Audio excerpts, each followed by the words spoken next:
आज भी बात नरेश मीणा की टोंक हिंसा की, साथ ही समरावता गांव के ग्रामीणों की, उन पर हुई बर्बरता की। कहा जा रहा है कि इस पूरे मामले को, इस पूरे विवाद को, इस पूरी हिंसा को संभाल लिया गया। अब इस पूरे मामले का निपटारा एक तरीके से कर दिया गया। किरोड़ीलाल मीणा के लिए कहा जा रहा है कि उन्होंने इस पूरे मामले को अपने तजुर्बे, अपने अनुभव से संभाल लिया है। वही किरोड़ीलाल मीणा जिनके लिए कहा गया कि नरेश मीणा ने भी किरोड़ी मीणा में ही अपनी आस्था जताते हुए कहा था कि आखिरी उम्मीद किरोड़ी मीणा से ही है। लेकिन आज के सवाल क्या हैं, यह जरा गौर कीजिएगा। आज के सवाल ये, सबसे पहला सवाल, क्या सिस्टम बनाम आम आदमी ये लड़ाई बन गई है? टोंक हिंसा का पूरा विवाद जो है, अब ये किसी तरह के ग्रामीणों की हक की बात नहीं रही। क्या ये सरकारी कर्मचारी को थप्पड़ मारने तक का मामला नहीं रहा? क्या ये सीधी सीधी लड़ाई सरकार के विचार में आम जनता से हो गई है? ये समझने की कोशिश करेंगे। इसके अलावा दूसरा सवाल क्या है, समरावता हिंसा पीड़ितों की आवाज कौन दबा रहा है? आपने देखा होगा कल की हर एक तस्वीर, किरोड़ीलाल मीणा जवाहर सिंह बेडम के साथ, जो गृह राज्य मंत्री हैं, पहले तो टोंक जेल पहुंचे, तमाम ग्रामीणों, जो ग्रामीण टोंक जेल में बंद थे, उनसे मुलाकात की, नरेश मीणा से मुलाकात की। हालांकि जवाहर सिंह बेडम जेल नहीं गए, उन्होंने मुलाकात नरेश मीणा से नहीं की, उन्होंने थोड़ी दूरी बनाई रखी।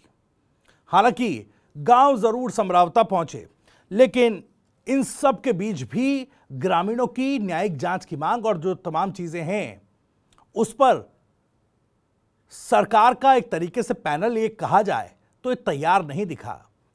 एक तरफ जब न्यायिक जांच पर किरोड़ीलाल मीणा भड़के, गांव पहुंचे, तो ग्रामीणों की बात सुनते सुनते उठकर चलते दिखाई दिए। यानी ग्रामीणों से वो नाराजगी उनकी लगातार दिख रही है। तो क्या ग्रामीणों की आवाज दबाने की भी कोशिश हो रही है? तीसरा सवाल, थप्पड़ कांड बहाना, क्या सियासी वजूद है बचाना? जिस तरीके से इस पूरे मामले में एक जाति विशेष को लेकर विशेष संवेदना दिखाने की कोशिश की जा रही है, उनके साथ खड़े होने की कवायद की जा रही है, इसमें क्या सिर्फ सियासी वजूद की लड़ाई बनकर रह गई है? थप्पड़ कांड इस पूरे मामले में बहाना रह गया है और ग्रामीणों पर हुई बर्बरता महज सरकार के लिए संवेदनशील या खुद की संवेदनशीलता दिखाने का बस तरीका मात्र रह गया है। चौथा सवाल क्या है, कानूनी शिकंजे में क्या लंबे फंस गए हैं नरेश मीणा? यह भी समझने वाली बात होगी। देखिए, पूरा मामला समझते हैं। हर बार जब ग्रामीणों के हक की बात अब की जा रही है, उस पर किस तरीके से सरकार पल्ला झाड़ रही है, ये आपको बताएंगे। उससे पहले आपको बता दूं, राजस्थान की राजनीति, उसके सटीक विश्लेषण और अंदर की खबरें दिखाने वाला स्पेशल शो इनसाइड स्टोरी के साथ मैं हूं भविष्य त्यागी। चूंकि मेरा पहला सवाल यह था कि क्या यह लड़ाई जो टोंक हिंसा की है और ग्रामीणों पर बर्बरता की है, यह लड़ाई अब बाकी मामलों को छोड़ करके सिर्फ आम आदमी और सिस्टम, सरकार की हनक तक की लड़ाई बनकर रह गई है, उनके बीच की लड़ाई बनकर रह गई है। ऐसा क्यों है? देखिए, बार बार जब इस पूरे मामले में ग्रामीणों पर हुई बर्बरता का जिक्र आ रहा है, तो कभी उस पर न्यायिक जांच की मांग को लेकर किरोड़ीलाल मीणा भड़क उठते हैं। जब गांव पहुंचते हैं समरावता, तो जब इस बर्बरता की कहानी, उस थप्पड़ कांड की असली वजह किरोड़ीलाल मीणा को ग्रामीण बताने की कोशिश करते हैं, तो वो वहां से उठकर चलते दिखाई देते हैं और लोग कहने लग रहे हैं कि इस पूरे मामले को किरोड़ीलाल मीणा साहब ने संभाल लिया है। किरोड़ीलाल मीणा साहब कह रहे हैं कि नरेश मीणा के समर्थक 10 लाख भी अगर इकट्ठा हो जाएं तो उनकी रिहाई नहीं हो सकती। जाहिर सी बात है, क्योंकि कोर्ट में यह मामला है। अब कोर्ट से जिस तरह का भी फैसला होगा, चाहे उनकी बेल पर हो या फिर आने वाले समय में उन पर जिस तरीके से केस चलेगा और जो फैसला होगा वो कोर्ट से होगा। लेकिन इस बात को कहना कि 10 लाख लोग भी अगर इकट्ठा हो जाए, उनके समर्थक इकट्ठा हो जाए तो भी रिहाई नहीं होगी, कहीं ना कहीं ये बताने की कोशिश की जा रही है कि उनके समर्थकों से आप कितने भी हाथ पैर मार लीजिए, इस मामले में कुछ होने वाला नहीं है। उन ग्रामीणों को, उन नरेश मीणा के समर्थकों को जिनको ये आस उम्मीद है कि अगर काश नरेश मीणा जेल से बाहर आ गए तो जिस तरीके से नरेश मीणा समरावता को उनियारा प्रखंड में शामिल किए जाने की लड़ाई लड़ रहे थे, शायद बाहर आने के बाद पुलिसिया बर्बरता की लड़ाई भी वो लड़ लेंगे। जिस तरीके से ग्रामीणों पर लाठियां भांजी गई, शायद वो लड़ाई भी नरेश मीणा लड़ लेंगे, क्योंकि उस पर सरकार न्यायिक जांच से पूरी तरीके से पल्ला झाड़ रही है। किरोड़ीलाल मीणा कह रहे हैं भाई 10 लाख भी लोग इकट्ठा कर लो तो कुछ नहीं हो पाएगा। अब देखिए, राजस्थान के कई इलाकों में नरेश मीणा की रिहाई की मांग तेज हो रही है। अब कल के दिन यानी शुक्रवार के दिन सर्व समाज की महासभा का आह्वान भी किया गया। कहा जा रहा है कि इस महासभा में लगभग 1 लाख लोगों को जुटाने की कोशिश की जाएगी कि भाई आइए हमारा समर्थन कीजिए। अब देखिए कितने लोग इस महासभा में इकट्ठे होंगे वो कल पता चल पाएगा। नरेश मीणा जिनके लिए अलग अलग जगहों पर रिहाई के लिए आंदोलन, छोटी छोटी रैलियां निकाली जा रही हैं, अब उसका कितना असर दिखाई देगा इस महासभा में, वो हर अपडेट हम कल आपको बताएंगे। लेकिन यह आह्वान महासभा का, सर्व समाज की महासभा का आह्वान जो है वो कर दिया गया। अब जाहिर तौर पर सरकार की मुश्किल इसमें भी बढ़ने वाली है, क्योंकि यह केवल सरकारी कर्मचारी को थप्पड़ मार देने तक का मामला नहीं रहा, यह केवल पुलिसिया लाठीचार्ज तक का मामला नहीं रहा। यह मामला उससे आगे निकल चुका है, क्योंकि जिस तरीके से सरकार इस पूरे मामले पर अपने हाथ पीछे खींच रही है, ग्रामीणों के बार बार गुहार लगाने के बाद भी, तो आखिर इसके पीछे की वजह क्या है? क्यों इस पूरे मामले पर सरकार बार बार सरकारी कर्मचारी को थप्पड़ मारे जाने के मामले पर चूड़ियां तोड़ती दिखाई दे रही है? क्यों आखिर पुलिस की बर्बरता पर एक शब्द सरकार या सरकार के नुमाइंदों की तरफ से निकलता नहीं दिखाई दे रहा है? क्यों आखिर न्यायिक जांच के मामले में नई नई बात, नए नए तर्क सरकार और गृह राज्य मंत्री और किरोड़ीलाल मीणा साहब की तरफ से दिए जा रहे हैं? इस सवाल है, क्या इस देश में आज से पहले कोई न्यायिक जांच नहीं हुई है? क्या जुडिशियल जांच किसी मामले की नहीं हुई है? और खास करके तब जब सवाल इस पूरे हिंसा में उन संदिग्ध सरकारी कर्मचारी और उन संदिग्ध पुलिसकर्मियों की है, जिसका सबूत, जिसका सीसीटीवी फुटेज टीवी 9 राजस्थान ने भी दिखाया। आखिर क्यों एक शब्द इस पूरे मामले की न्यायिक जांच को लेकर नहीं निकल रहा है सरकार के मुंह से? सरकार की जो नुमाइंदगी कर रहे हैं वो क्यों ये बताने की कोशिश कर रहे हैं कि इस मामले की न्यायिक जांच अगर करवा दी गई तो उसका कोई निष्कर्ष नहीं निकलेगा, उसे 4 साल, 6 साल, 10 साल लग जाएंगे? आखिर क्यों ये बताने की कोशिश की जा रही है? सरकार बताए क्या वाकई इस देश में न्यायिक जांच का कोई मतलब नहीं है, या फिर इस तरह के अनर्गल तर्कों को देने के पीछे की वजह भी बताए?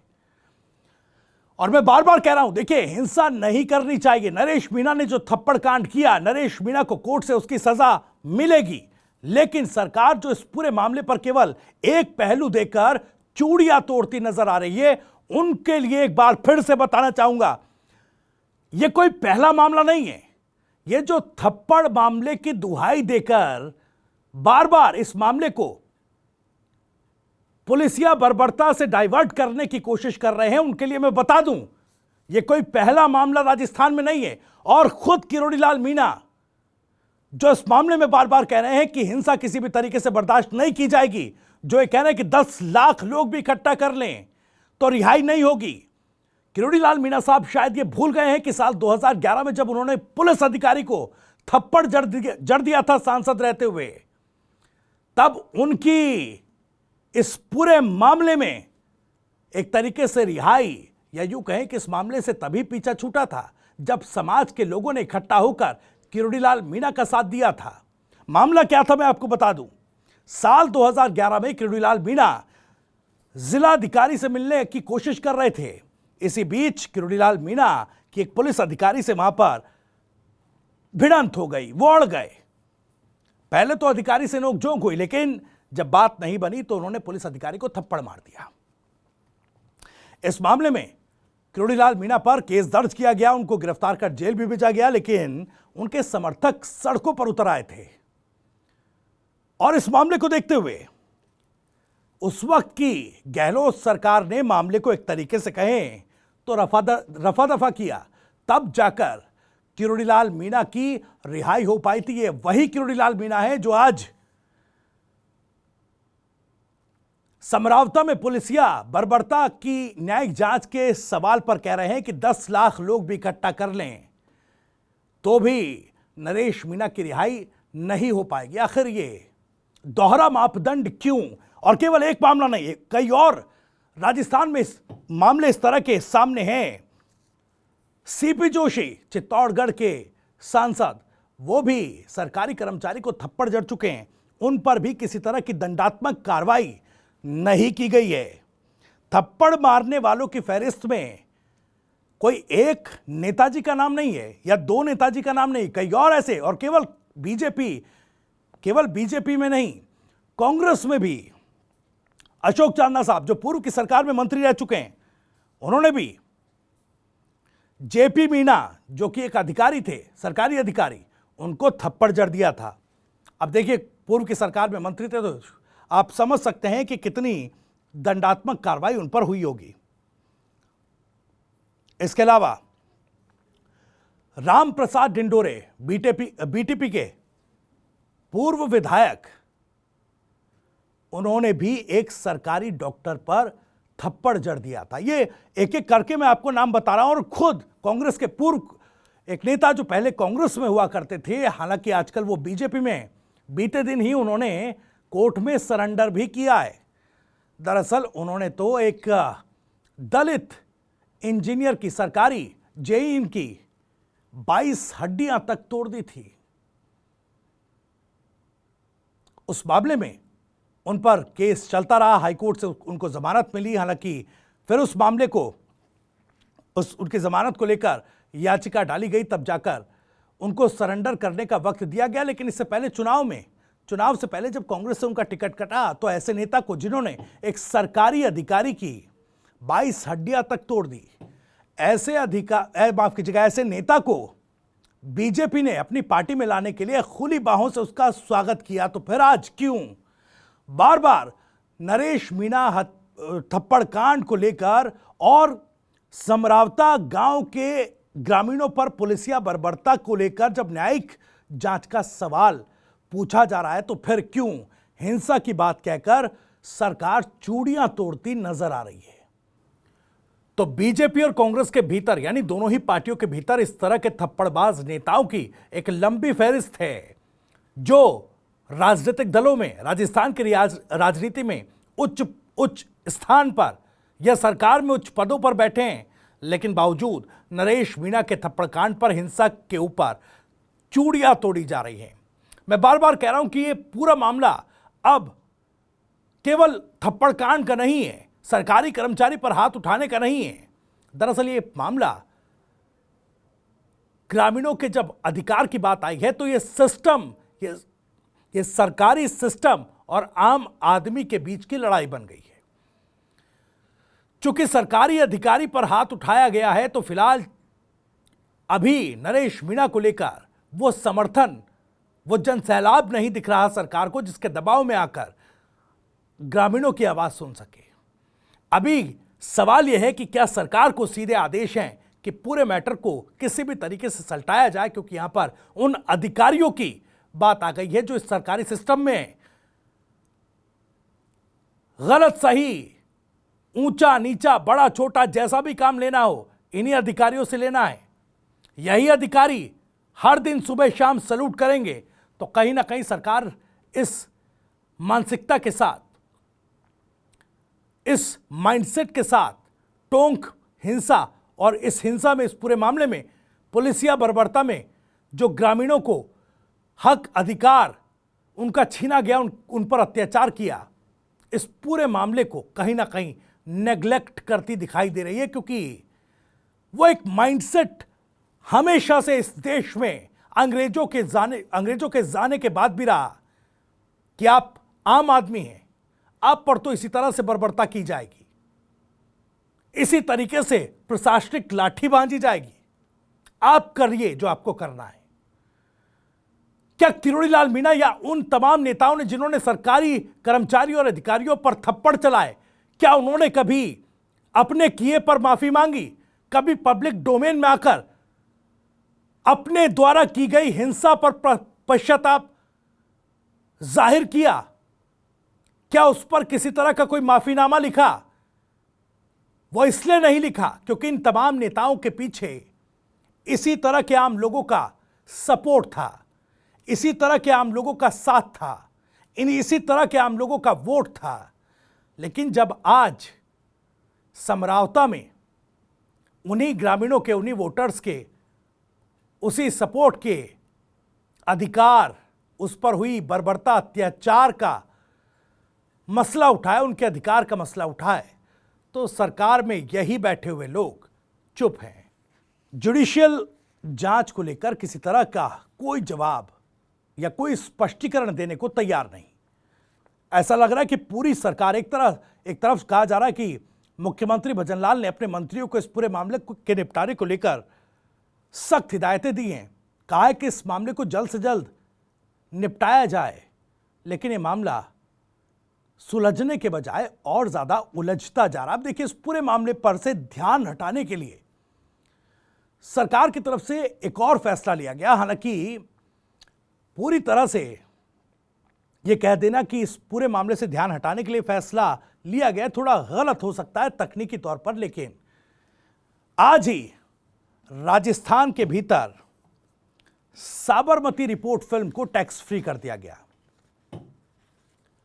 अब इस पूरे मामले पर एक नई बहस छिड़ गई है। कई बीजेपी नेताओं ने इस पर बयान दिया, साथ ही कहा कि गोधरा में जो हुआ, जिस तरीके से हमारे लोगों को मारा गया, ट्रेन में जला दिया गया, वो सच सबको जानना चाहिए। हालांकि इस पर अभी राजस्थान में एक बड़ी राजनीतिक बहस शुरू नहीं हो पाई। शायद यह भी सरकार के लिए थोड़ा मुश्किल खड़ा कर दे, लेकिन सवाल यही कि इस फिल्म को अचानक से टैक्स फ्री कर देने का मसला या इसका इरादा क्या यही था कि समरावता में हुई हिंसा और पुलिसिया लाठीचार्ज पर से और उसकी न्यायिक जांच की मांग पर से ध्यान हटाया जा सके। इसी सवाल के साथ इनसाइड स्टोरी में इतना ही। अगर आपको वीडियो और जानकारी पसंद आई हो तो वीडियो को लाइक करें, ज्यादा से ज्यादा शेयर करें। आप भी इस मामले पर कुछ कहना चाहते हैं तो कमेंट बॉक्स आपके लिए खुला हुआ है। अपनी बात, अपना सवाल, अपनी राय कमेंट बॉक्स के जरिए हम तक पहुंचा सकते हैं। राजस्थान से जुड़ी और भी तमाम खबरों को सबसे पहले जानने के लिए सब्सक्राइब जरूर करें टीवी 9 राजस्थान। नमस्कार।